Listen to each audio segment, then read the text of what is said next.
Jaipur times में आपका स्वागत है। आत्मनिर्भर भारत के सपने को साकार कर रहा है तहसील का गांव उड़सर। गांव के युवा धनपत सारण की मेहनत ला रही है रंग।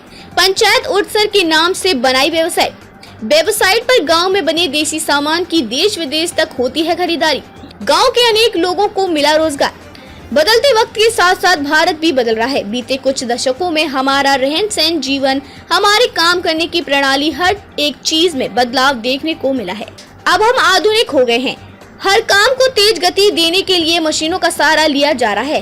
हर दिन कुछ डिजिटल हो गया है। टेक्नोलॉजी के इस दौर में यदि आप टेक्नोलॉजी का सहारा नहीं ले रहे तो आप पिछड़ रहे हैं। ऐसे में अब गांव भी टेक्नोलॉजी का सहारा ले रहे हैं। इसका जीता जागता उदाहरण सरदार शहर तहसील का गांव उड़सर है।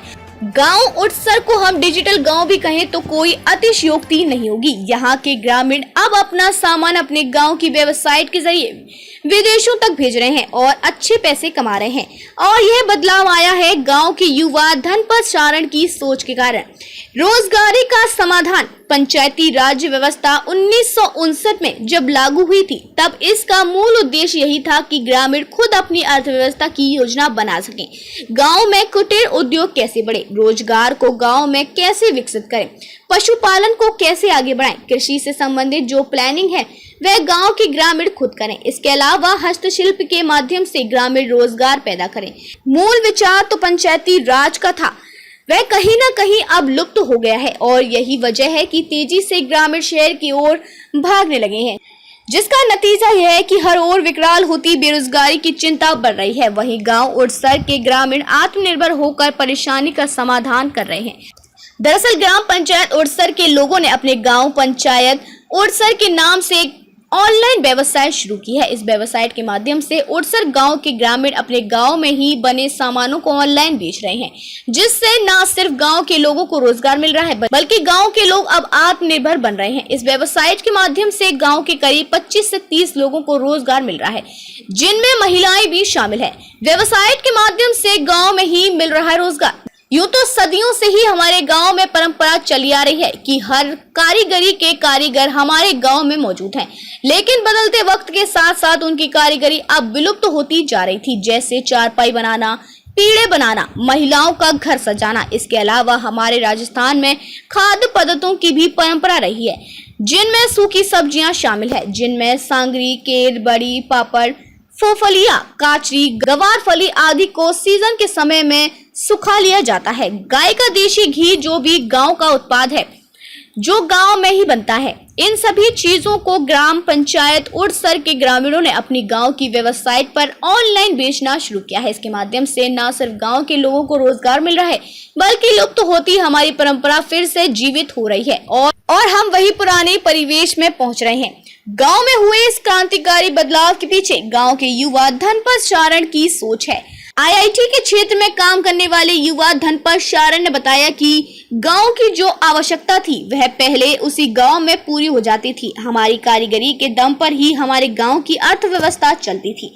जीवन यापन के लिए जो भी सामान की हमें आवश्यकता होती थी वह गांव में ही बनाई जाती थी।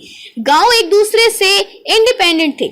वह कारीगर आज भी हमारे गांव में है और उसी कारीगरी को बचाने के लिए विचार कर रहा था। एक आदर्श ग्राम पंचायत कैसे हम अपनी पंचायत को बना सकते हैं, यह विचार काफी लंबे समय से मेरे दिमाग में था। जब 2020 में मेरी चाची जी गांव की सरपंच बनी, तब मैंने सोचा कि क्यों ना कुछ नया अपने गांव में किया जाए जो बाकी ग्राम पंचायतों के लिए उदाहरण प्रस्तुत कर सके। मोटा आइडिया यह था कि अपने गांव के जो कारीगर हैं उसकी कारीगरी को बचाया जाए, साथ ही उस कारीगरी को रोजगार में तब्दील किया जाए। इसी आइडिया से इस वेबसाइट को 2021 में शुरू किया गया था। आज एक साइट के माध्यम से गांव के लोग वे अपने गांव में ही बना सामान दुनिया भर में बेच रहे हैं। इस वेबसाइट को गांव में चलाने वाले राकेश पंड्या ने बताया कि गांव की हमने एक वेबसाइट बना रखी है पंचायत उड़सर नाम से, और उस वेबसाइट में हम एक सोसाइटी के रूप में काम कर रहे हैं। जैसे ही किसी सामान की मांग हमारी वेबसाइट के माध्यम से हमारे पास आती है।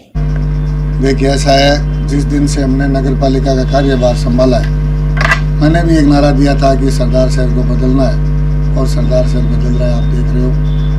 उसी प्रकार मेरा जाना हुआ और मैंने गांव उड़सर में, उस गांव को मैं अगर आज डिजिटल गांव कहूँ तो भी कोई गलत नहीं होगा।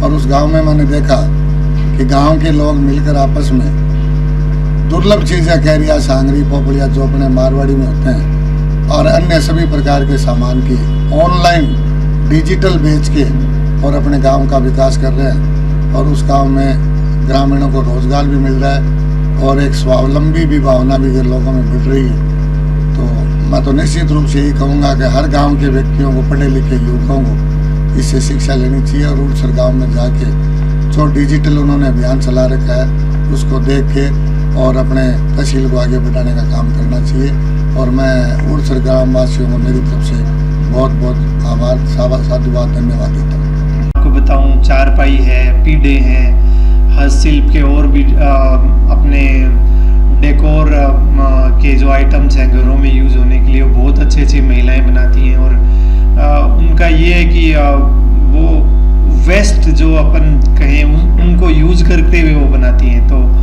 वो बहुत ही शानदार एक प्रोडक्ट्स होते हैं। और उनको अगर हम बढ़ावा दें तो एक तो महिलाओं को रोज़गार भी मिलेगा और गांव में ही अपने जो कारीगर हैं उनको जो कला जो विलुप्त होती जा रही है उसको भी बचाया जा सकेगा।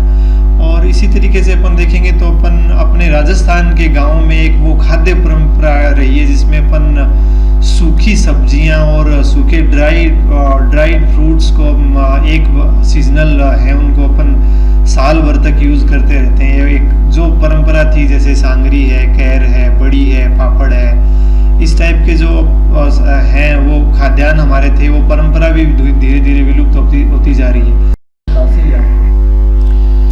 देखो, मूल रूप से मैं कहूँ तो ग्राम पंचायत या पंचायती राज की व्यवस्था हमारे संविधान में जब 1959 में लागू हुई थी तो उसका मूल उद्देश्य ये था कि गांव अपने अर्थव्यवस्था की प्लानिंग खुद कर पाएँ, कि गांव में कुटीर उद्योग कैसे बने, उनमें रोजगार के संसाधन कैसे गांव विकसित करें, पशुपालन को कैसे बढ़ावा दें, कृषि से संबंधित जो प्लानिंग है वो गांव की खुद गांव करें। मूल विचार जो पंचायती राज व्यवस्था का था वो कहीं ना कहीं लुप्त प्राय है। आज की अगर ग्राम पंचायतों को अपन देखें तो वो सिर्फ जो सरकारी फंड उनको मिलता है उनको कैसे खर्च करना है उसको खर्च करने वाली संस्थाएं बन गई हैं। शुरू से ही मेरे दिमाग में इस टाइप का था कि कैसे मूल रूप से एक ऐसा मॉडल बनाया जाए जो एक आदर्श प्रस्तुत कर सके कि ग्राम पंचायती राज की जो व्यवस्था अपनी है वो उसका मूल स्वरूप क्या है, उस स्वरूप का एक मॉडल